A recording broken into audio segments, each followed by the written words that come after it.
তারা গণভোটকে অস্বীকার করলেন। দুটি শপথ নেওয়ার কথা, একটা নিলেন আর একটা নিলেন না। কেন নিলেন না তার ব্যাখ্যা তারা ইতিমধ্যে দিয়েছেন। তারা বলেছেন নির্বাচন হওয়ার স্বার্থে তারা জনগণকে অনেক কিছু বলেছেন, আসলে এটা তাদের মনের কথা নয়। যদি রাজনীতিবিদরা এরকমই জনগণকে ধোঁকা দিয়ে থাকেন, তাহলে রাজনৈতিক প্রতিষ্ঠানের উপর জনগণের আস্থা তৈরি হবে কিভাবে? আমরা বিস্মিত, আমরা নিন্দা জানাই। ঠিক হয়নি জনগণকে এইভাবে ধোঁকা দেওয়াটা। আপনারা দেখেছেন সংসদের ভিতরে গণভোটের গণরায়, যা ৬৮.৬% মানুষ ভোট দিয়ে হা বলেছিল, তার পক্ষে বিরোধী দলের অবস্থান ছিল ঐক্যবদ্ধ এবং স্পষ্ট। আমরা আলোচনা করেছি, কিন্তু ২/৩ জুড়ে সরকারি দল আমাদের দাবি অগ্রাহ্য করে বাস্তবে জনগণকে অপমানিত করেছে। গণভোটের রায় ব্যর্থ হওয়ার দলিল বাংলাদেশেও নাই, বিশ্বেও নাই। গণভোট বাংলাদেশের মতন ছিল না, এটি চতুর্থ গণভোট। এর আগে ৩টে গণভোট অনুষ্ঠিত হয়েছে এবং যথারীতি তার গণরায়ও বাস্তবায়িত হয়েছে, কিন্তু এবারে সেই প্রথমে বিপত্তি ঘটল। আমরা জানি কি জন্য ঘটেছে। আমরা যা আশঙ্কা করেছিলাম এখন তা স্পষ্ট হয়ে উঠেছে সমাজে।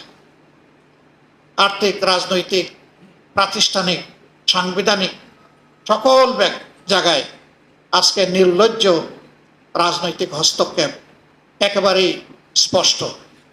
সেন্ট্রাল ব্যাংক থেকে শুরু করে বিভিন্ন ব্যাংক, বিমা কর্পোরেশন, এই সবগুলোতে আজকে সেই থাবা বিস্তৃত হচ্ছে এবং সমাজের অপরাধী লোকদেরকে গুরুত্বপূর্ণ জায়গায় বসিয়ে দেওয়া হচ্ছে, যাদের বিরুদ্ধে অপরাধ বিভিন্নভাবে প্রমাণিত।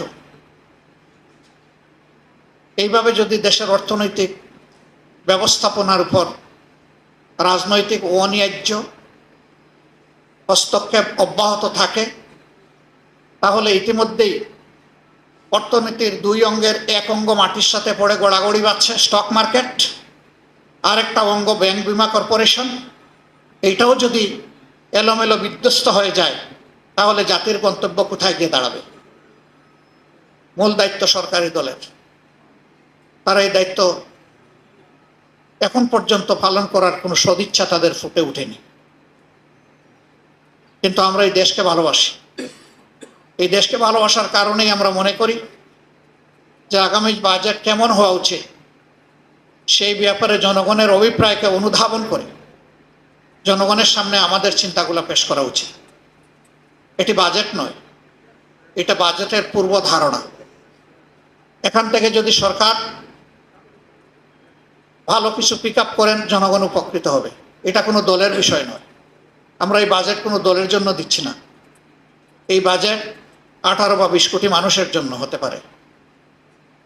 আমরা যে প্রস্তাবনাটা জনগণের সামনে পেশ করব, এটা শর্ত আছে। এই বাজেট বাস্তবায়নের জন্য সততা, স্বচ্ছতা লাগবে, জবাবদিহিতা লাগবে। সততা, স্বচ্ছতা, জবাবদিহিতা যদি নিশ্চিত করা যায়, আমরা মনে করি যে বাজেট প্রস্তাবনা আমরা করব সেটা অবশ্যই অর্জনযোগ্য, এটা অর্জন করা সম্ভব। কিন্তু যদি সততা, স্বচ্ছতা এবং অ্যাকাউন্টেবিলিটি না থাকে, তাহলে যে বাজেট সরকারই দেব ওই বাজেট কার্যকর হবে না। আরও কিছু বিষয় আমাদের প্রস্তাবনায় থাকবে, সেটা এখানে এবং সংসদে। আমাদের ফিসক্যাল ইয়ার হচ্ছে জুলাই টু জুন। জুন মাস বর্ষা, খরা, দুর্যোগ, সাইক্লোন এগুলাতে সাধারণত আমাদের দেশ আক্রান্ত হয়। আমরা লক্ষ্য করি এডিপির একটা বিশাল অংশ শেষের 2 মাসে তাড়াহুড়া করে বাস্তবায়নের চেষ্টা করা হয়। এটি বাস্তবায়ন নয়, এটি হচ্ছে গণলুটপাট। এর সুফল জনগণ পায় না, কিছু অসৎ সুবিধাভোগীদের পকেটের সুফল চলে যায়। আমরা সংসদে প্রস্তাব দেব যে আমাদের ফিসক্যাল ইয়ারটি ক্যালেন্ডার ইয়ারের সাথে মিলিয়ে করা হোক। তাহলে বর্ষার পানিতে আমাদের টাকাগুলা ধুয়ে মুছে সাফ হয়ে যাবে না, এই টাকাগুলার খবর পাওয়া যাবে ইনশাল্লাহ। নিয়ম রয়েছে, সম্পূরক বাজেট বৎসর পুরা হওয়ার মিনিমাম 3 মাস আগে সংসদে পেশ করতে হবে, কিন্তু আমরা সম্পূরক বাজেট পাবো এই শেষ মাসে। বৈধ অবৈধ, ন্যায্য অন্যায্য সব খরচ হয়ে গেল, কালো সাদা একাকার হয়ে গেল। তারপরে সম্পূরক বাজেট সংসদের সামনে আসলো, তাতে জনগণের লাভ কি? আমরা কথা বললেই বা তার বেনিফিট কি? এই বিষয়গুলো আমাদের আগামীতে সংসদের ভিতরে প্রস্তাবনায় থাকবে ইনশাল্লাহ। আরও অনেকগুলো মৌলিক বিষয়, আমাদের ট্যাক্সেশন কালেকশনের যে পদ্ধতি রয়েছে এটা দারুণ ত্রুটিপূর্ণ। যারা ট্যাক্স দেন তারা 3টা ট্যাক্স দেন। একটা ট্যাক্স ট্রেজারিতে জমা হয়, একটা কিছু ব্যক্তির পকেটে যায় যারা ট্যাক্স কালেকশন করেন, আমি সবার কথা বলছি না, কিন্তু অনেকেই। আরেকটা চাঁদাবাজদের পকেটে যায়, ব্যবসায়ীরা অতিষ্ঠ, যার কারণে ট্রেজারির ট্যাক্সটা তার টার্নওভার ভলিউমের দিক থেকে ছোট হয়ে আসে। এখানে যদি সততা এবং স্বচ্ছতা মেনটেন করা যায়, অটোমেটিক্যালি ব্যবসায়ীরা বিপুল উৎসাহ নিয়ে আরও বেশি ট্যাক্স দিবেন জনগণ, রাষ্ট্রকে। রাষ্ট্র এবং জনগণ উপকৃত হবে। তাছাড়া ট্যাক্স বেসও সম্প্রসারণ করার প্রয়োজনকে আমরা অস্বীকার করি না। এই সবগুলোই আমাদের কনসিডারেশনে ইনশাল্লাহ থাকবে। এসবগুলো সামনে রেখেই আজকে আমরা প্রিয় দেশবাসীর কাছে জনবান্ধব একটি বাজেট প্রস্তাবনা আমাদের বিবেচনায় আমরা পেশ করতে যাচ্ছি। এর আসল বিচারক হবেন জনগণ। এ বাজেট পেশ করার পরে আমরা সচেতন জনগণের কাছ থেকে ফিডব্যাক আশা করব। আমাদের কোনো প্রস্তাবনা তাদের কাছে ভালো লাগলে সেটা বলার দরকার নেই, কিন্তু কোনো প্রস্তাবনা যদি জনস্বার্থের বিপক্ষে হয়, তারা যেন আমাদের দৃষ্টি আকর্ষণ করে, আমাদের সমালোচনা করে, আমাদেরকে সহযোগিতা করে। আমরা দৃষ্টি আকর্ষণ এবং সমালোচনাকে অভিনন্দন জানাবো। এখান থেকে শিখব, আমাদের জ্ঞানের ঘাটতি পূরণ করব, জনগণের জন্য আগামীতে আরও সুন্দর এবং আরও পরিপূর্ণ চিন্তা করার প্রয়াস পাব। আজকের এই সম্মেলনে আপনারা যারা এসেছেন, আবারও সবাইকে আমাদের পক্ষ থেকে কৃতজ্ঞতা এবং অভিনন্দন জানিয়ে আপাতত আমার বক্তব্য এখানে শেষ করছি। আল্লাহ তাআলা আগামীতে মিলেমিশে জনগণের আকাঙ্ক্ষার একটা বাংলাদেশ আমাদেরকে গড়ে তোলার তৌফিক দান করুন। আসসালামু আলাইকুম। প্রথমে আল্লাহ রাব্বুল আলামিনের প্রতি শুকরিয়া জ্ঞাপন করছি, জাতীয় সংসদে বিরোধী দল হিসাবে আমাদেরকে বাংলাদেশের ইতিহাসে প্রথমবারের মতো জাতির সামনে একটি বিকল্প বাজেট প্রস্তাবনা উপস্থাপনের তৌফিক দানের জন্য আলহামদুলিল্লাহ। গভীর শ্রদ্ধার সাথে স্মরণ করছি 47, 71, 90 এবং 24-এর বীর শহীদদের।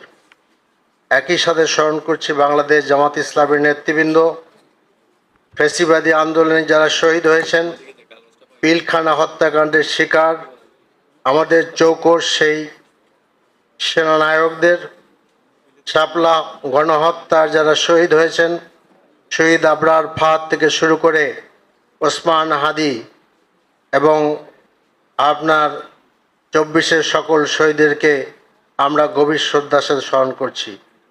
প্রিয় দেশবাসী, বর্তমানে 2024-25 আমাদের জিডিপির আকার আপনার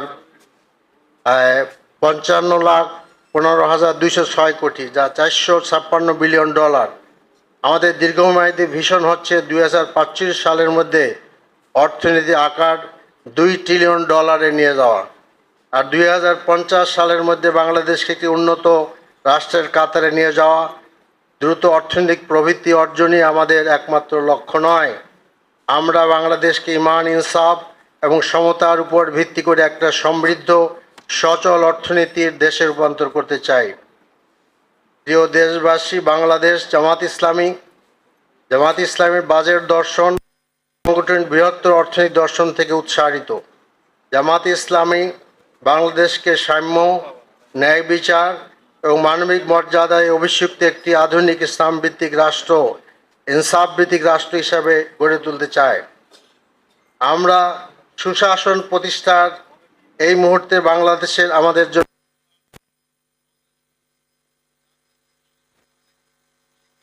গুরুত্ব অনুধাবনের স্বীকৃতি স্বরূপ শিক্ষাকে সর্বোচ্চ বরাদ্দ নিশ্চিত করা। বাজেট হতে হবে কর্মসংস্থানমুখী, বিনিয়োগ ও শিল্প বান্ধব। করের অভিঘাত থেকে ক্ষুদ্র ও মাঝারি শিল্পকে যথাসম্ভব রক্ষা করা প্রয়াস কাঙ্ক্ষিত।